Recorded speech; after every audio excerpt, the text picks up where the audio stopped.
CRPF జవాను ఛత్తీస్గఢ్లో suicide చేసుకున్నటువంటి నేపథ్యంలో కనగానపల్లి మండలానికి చెందినటువంటి మురళి కుటుంబాన్ని పరిటాల సునీత మాజీ మంత్రి ప్రస్తుత ఎమ్మెల్యే పరిటాల సునీత స్వయంగా వచ్చి పరామర్శిస్తున్నటువంటి నేపథ్యం ముఖ్యంగా ఆ కుటుంబాన్ని కూడా ఆదుకుంటామని చెప్తున్నటువంటి నేపథ్యంలో మనతో పరిటాల సునీత గారు ఉన్నారు. ఏం చెప్తారు మేడం, ఈ అంశాన్ని ఎలా మురళి ఇట్లా సూసైడ్ చేసుకునే అంశాన్ని ఎలా చూస్తారు?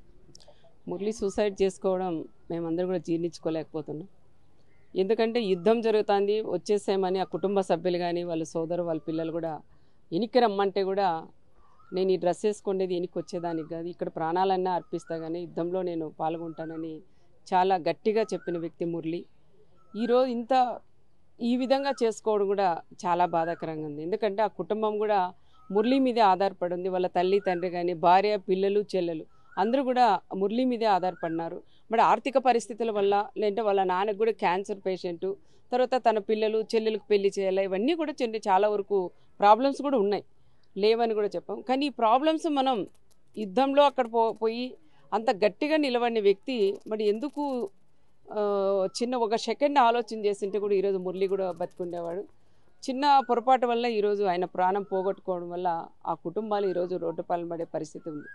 దానికని ఆ కుటుంబస్తులకు వాళ్ళకు కూడా కనగానపల్లి మండలం మన శివపురం కొట్టాలంటేనే తెలుగుదేశం కంచుకోట. ముఖ్యంగా చెప్పాలంటే మా పార్టీకి సంబంధించిన వ్యక్తి అనేది కాకుండా ఆ కుటుంబాన్ని కూడా మా పరిటాల కుటుంబం ఎప్పుడు కూడా అండగా ఉంటుంది. మా నాయకులు తెలుగుదేశం నాయకులు కూడా మేము అండగా ఉంటామని కూడా నేను ప్రత్యేకంగా కూడా చెప్తున్నాం. వాళ్ళు కూడా అక్కడి నుంచి మన జవాన్ని తీసుకొచ్చిన మురళిని తీసుకొచ్చిన వాళ్ళతో కూడా నేను మాట్లాడినాం. ఏదైనా మన అక్కడి నుంచి కూడా బెనిఫిట్స్ ఏదైనా ఉంటే తప్పకుండా హెల్ప్ చేయండి అని వాళ్ళని అడిగితే కొంతవరకు లిస్టు దాదాపు ఇప్పుడే డైరెక్ట్గా 75,000 రూపాయలు ఈరోజు ఇప్పుడు ఇచ్చేది కూడా జరిగింది. దాంతోపాటు ఇంకా 25 lakhs కూడా వస్తుంది. దాంట్లో వాళ్ళ పిల్లలకి ఎంత, వాళ్ళ తల్లిదండ్రికి ఎంత, అదేవిధంగా వాళ్ళ భార్యకి ఎంత అనేది కూడా పర్సంటేజ్ ప్రకారం అది కూడా మేము చేస్తామని కూడా చెప్పింది కూడా జరిగింది. అంటే వాళ్ళ భార్యకు వచ్చేసి 60% ఇస్తే పిల్లలకు వచ్చి 15%, తల్లిదండ్రికి కూడా 25% కూడా ఇస్తామని వాళ్ళు చెప్పింది కూడా జరిగింది. ఆ రకంగా అది కూడా చేస్తారు. ఇంకా ఏదైనా బెనిఫిట్స్ ఉంటే కూడా ఇవ్వమని మా గ్రామం లీడర్లు కానీ మా నాయకులందరం కూడా వాళ్ళని రిక్వెస్ట్ చేసింది కూడా జరిగిందండి. నా వంతు నేను కూడా కొంతవరకు నేను సహాయం కూడా చేశాను. చేయాల్సిన బాధ్యత కూడా అది నాది. ఇంకా హౌస్ సైట్ కూడా కావాలంటే తప్పకుండా ఇద్దరికి, అత్త మామకి సపరేట్, అమ్మాయికి కూడా సపరేట్గా కూడా హౌస్ సైట్ కూడా ఇస్తామని చెప్పాం. ఆ పాప మురళి చెల్లెలు కూడా ఉంది, జాబ్ కావాలని కూడా అడిగారు. అది కూడా ఇక్కడ మండలం హెడ్ క్వార్టర్లోనే ఒక ప్రైవేటు జాబ్ కూడా ఇప్పిస్తామని కూడా చెప్పింది కూడా జరిగింది. మరి ఆ అమ్మాయికి మురళి భార్యకి అక్కడి నుండి ఇంకా ఏం చేస్తారనేది కూడా అది కూడా చూసి, ఏది లేకపోతే అమ్మాయికి కూడా ఏదైనా చదువుకుంటే మాత్రం అమ్మాయికి కూడా ప్రైవేట్గా ఏదైనా జాబ్ కూడా ఇప్పిస్తాను. మురళి కూడా చాలా కలివిడిగా తిరిగేవాడు, అంటే గ్రామంలో కానీ అందరితో కలిసి ఉండిపోయేవాడు. ఇటువంటి పరిస్థితులు ఈ గ్రామంలో ఈ రకంగా సూసైడ్ చేసుకోవడం అనేది, ఎందుకంటే ఆ కుటుంబానికి మీరైతే ఇప్పుడే చెప్తున్నారు, భరోసా ఇస్తున్నారు, ఖచ్చితంగా మేము అండగా ఉంటామని.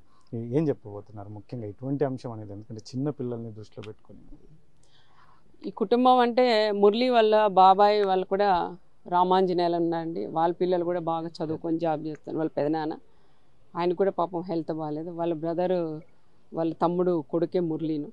ఈ కుటుంబంలో ఆ పిల్లలు అంటారు, మీరు మాట్లాడుతుంటే డైలీ 2 రోజులకు ఒకసారి మా అందరితో కూడా మాట్లాడేవారు.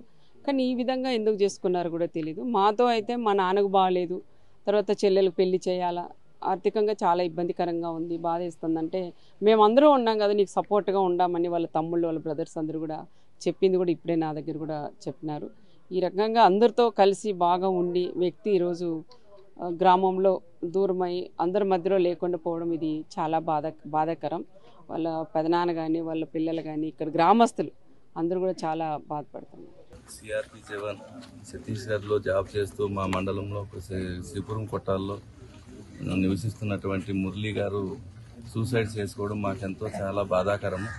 మేమంతా కూడా దిగ్భ్రాంతికి గురైనాము. ఈరోజు ఆ విషయం తెలుస్తానే మేడం గారికి వెంటనే తెలియజేసినాము. మేడం గారు హుటాహుటిన కూడా విషయం తెలుస్తానే ఇక్కడికి వచ్చేసింది. కాకపోతే మురళి ఎంతో ధైర్యంగా ఉద్యోగం చేస్తూ, మిలిటరీ అంటే ధైర్యం ఉండాలి, అలాంటి వ్యక్తి ఇలాంటి పిరికి చర్యకి పాల్పడడం మాకు చాలా బాధాకరం. కానీ మురళి కుటుంబానికి తెలుగుదేశం పార్టీ పట్టాల కుటుంబం అండగా ఉంటుందని మేమందరూ విశ్వసిస్తూ ఈరోజు మేడం గారు కానీ ఒక 50,000 రూపాయలు సాయం చేసినారు. ఇంకా ఏదన్నా కానీ చేస్తారు. మొత్తం మీద అయితే ఏదైతే ఉందో మురళి కుటుంబానికి ఎమ్మెల్యే పరిటాల సునీత దగ్గర పరామర్శించినటువంటి ఏదైతే ఉందో తన కావాల్సిన కుటుంబానికి కావాల్సిన అంశాలు ఏదైతే ఉందో తన చెల్లెలకు ఉద్యోగం ఖర్చులు అంటే వారి కుటుంబం ఏదైతే ఉందో స్థలాలు కావచ్చు మాకు ఖచ్చితంగా ఇచ్చే ఏర్పాటు చేస్తాం. ఎందుకంటే చాలా యాక్టివ్గా ఉండేటటువంటి వ్యక్తి, ఇందులో ఛత్తీస్గఢ్లో సిఆర్పిఎఫ్ జవాన్గా పనిచేస్తున్నటువంటి వ్యక్తి ఇటువంటి చర్య తీసుకోవడం అనేది అసలు మేము ఇప్పటికీ జీర్ణించుకోలేకపోతున్నామని చెప్పేసి ఎమ్మెల్యే పరిటాల సునీత చెప్తున్నటువంటి నేపథ్యంలో మరి ఒక్క క్షణం ఆలోచన చేసి ఉంటే ఆ కుటుంబానికి, ఎందుకంటే ఆ కుటుంబానికి మురళి అనేది చాలా ప్రధానం కాబట్టి తల్లిదండ్రులు, భార్య, చెల్లెలు, పిల్లలు ఇదంతా ఒక్కసారి ఆలోచన చేసి ఉంటే ఈ సంఘటన జరిగి ఉండేది కాదు. అందులో ముఖ్యంగా ఇందరి మధ్యలో కూడా ఈరోజు ఉండేవాడు అని చెప్పేసి ఎమ్మెల్యే చెప్తున్నటువంటి నేపథ్యం. అయితే మొత్తానికి అయితే మాత్రం ఈ కుటుంబానికి అయితే పరిటాల కుటుంబం ఎప్పుడు అండగా ఉంటుంది అని చెప్పేసి చెప్తున్నటువంటి పరిస్థితి. కెమెరా పర్సన్ చలాకనేడు RTV. తెలుగులో ఫాస్టెస్ట్ న్యూస్ ఇప్పుడు కొత్త అవతారంలో 5 సెకండ్లోనే పూర్తి వార్తా సమాచారం మీ చేతిలో.